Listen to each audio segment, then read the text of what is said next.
Let's walk through how to use the Plan Ahead tool that allows you to build up to 3 potential schedules as you're preparing for your initial registration.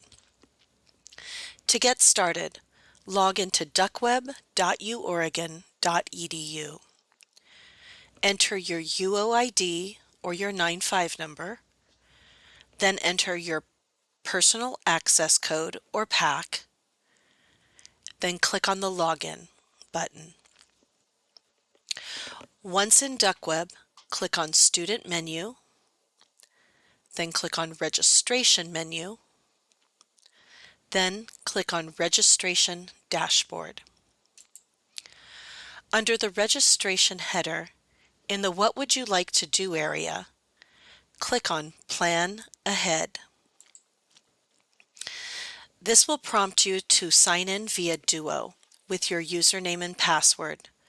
This time, your username is the first part of your UO email address. Do not include the @uoregon.edu. After you've authenticated, you'll be taken to the Select a Term page. Under the Select a Term header, in Terms Open for Planning, use the drop-down menu to see which terms are available. Select the term you want to plan for.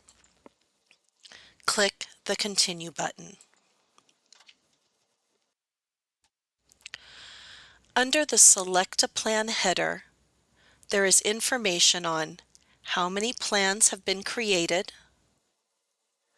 confirmation of the term we are working on, and information on the maximum number of plans or how many plans we can still create. To get started, I click on the plus Create a New Plan button. Under the Plan Ahead header, in the Find Classes tab, under the Enter Your Search Criteria title, you can use either the regular search or the advanced search to set the criteria for searching for your classes. I'm going to cover the basic search criteria. It includes subject and course number, which would be things like BA 101 for Business Administration 101, or WR 121 for Writing 121. You can also search just by subject in case you'd like to see a variety of courses, like a variety of math courses.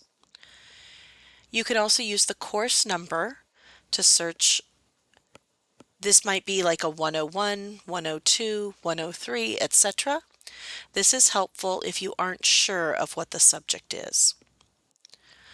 The level can be used to help include only graduate or undergraduate courses. Core education, low cost, no cost materials includes a drop-down selection.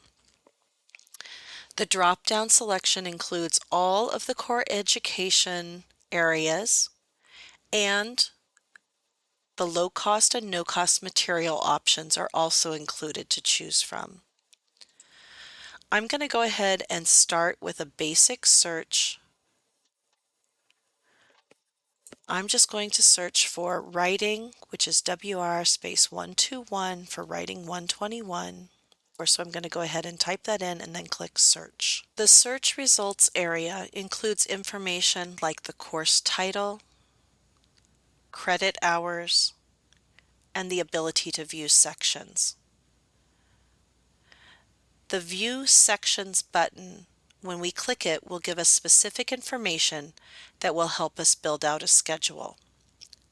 I'm going to click on the View Sections so I can choose days and times that work best for me. The search results now include specific information on the meeting days and times, as well as the instructor and the instructional method. There is a long list of search results. You can find more by scrolling down and using the next, last, previous, or first arrow keys. Once you find a course that works for your schedule, use the Add button in the Add column. Two additional panels are added to the screen. The first panel is the Scheduling panel.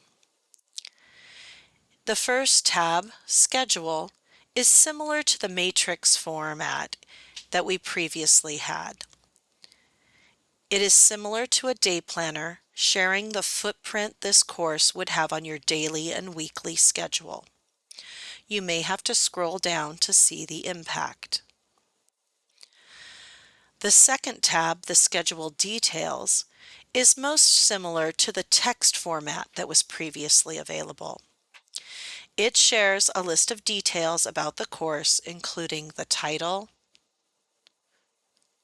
CRN, instructor, meeting days and time, and will also tell you if the course has been assigned to a specific building and room. And it includes the status. The second panel, titled Winter 2026 Untitled Plan, it's always titled by the term and then Untitled Plan until you've saved it.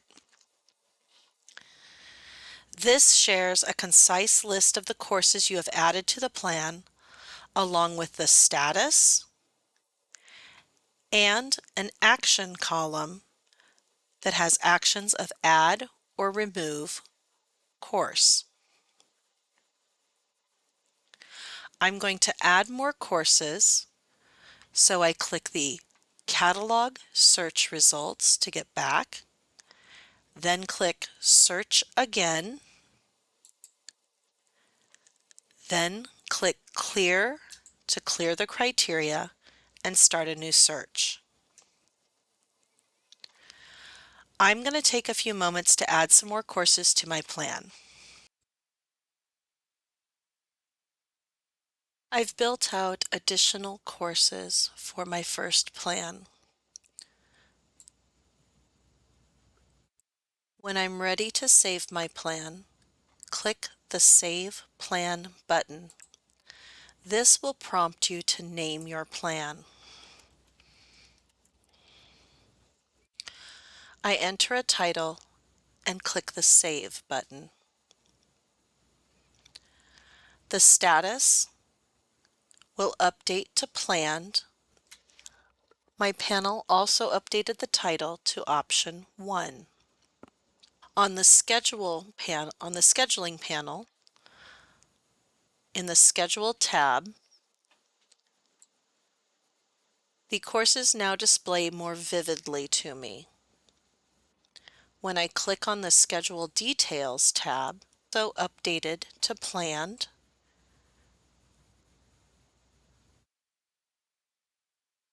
To get back to our Plan Ahead area and develop another plan, click on the Select a Plan breadcrumb. The information has been updated. It shares that I've now created one plan for the term, and I still have a maximum of 3 plans total. To create an additional plan, I click the plus Create a New Plan button. I'm going to create a couple extra plans. I've now created 3 plans. When I review the Select a Plan page, I can see that the information shares that I have created 3 plans for Winter 26 and that I have reached the maximum number of plans for the term. You can choose which plan is your preferred plan. Do that by using the Make Preferred selection for the plan that is your preferred plan. I'm going to select my third option, plan, so I click the Make Preferred. Then the results are updated to show that my option 3 is now my preferred plan. If I change my mind later, I can make one of the other plans my preferred. You can also continue to edit your plans by using the Edit button on any of the plan or plans you have created. If you decide you want to delete a plan, you can do that as well. Thus, once you delete a plan, you create room for an additional plan and can use the Create a New Plan button